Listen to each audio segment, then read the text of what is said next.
नमस्कार मित्रांनो, मी धनश्रीज किचन मध्ये आपल्या सर्वांचं मनापासून स्वागत आहे।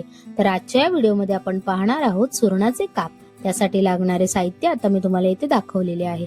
सर्वप्रथम आपल्याला सुरणाचे काप हे जाडसर कापून घ्यायचे आहेत। त्यानंतर त्यामध्ये हे सर्व मसाले आपल्याला मिक्स करून घ्यायचे आहेत।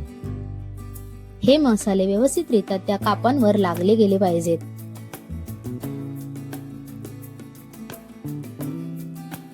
त्यानंतर आपण यामध्ये अर्धे लिंबू पिळून घेणार आहोत। लिंबू पिळून झाल्यानंतर पुन्हा आपण हे हलवून घेणार आहोत आणि एका वाटीमध्ये तांदळाचं पीठ, रव्याचं पीठ एकत्रित करून घेणार आहोत। त्यानंतर आपल्याला हे सुरणाचे काप फ्राय करण्यासाठी पहिल्यांदा रवा आणि तांदूळ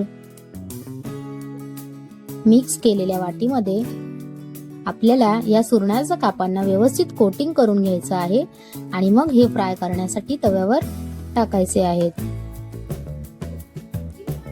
एक एक करून मी आता हे सर्व काप फ्राय करण्यासाठी तव्यावर ठेवत आहे।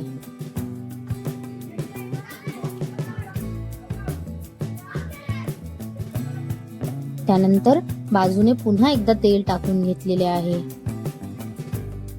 थोडे थोडे तेल टाकून आपल्याला हे व्यवस्थित फ्राय करून घ्यायचं आहे।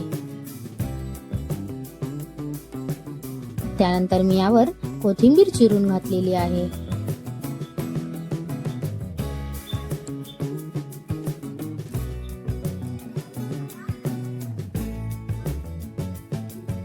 थोड्या वेळाने आपल्याला हे काप पुन्हा पलटी करून दुसऱ्या बाजूने देखील फ्राय करून घ्यायचे आहेत। जे लोक फिश खात नाहीत त्यांसाठी हा बेस्ट ऑप्शन आहे।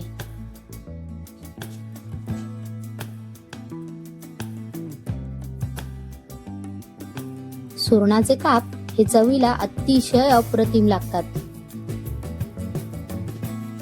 त्यानंतर दुसऱ्या बाजूने देखील आपले फ्राय करून झालेले आहे। अशा प्रकारे आपली रेसिपी इथे तयार आहे।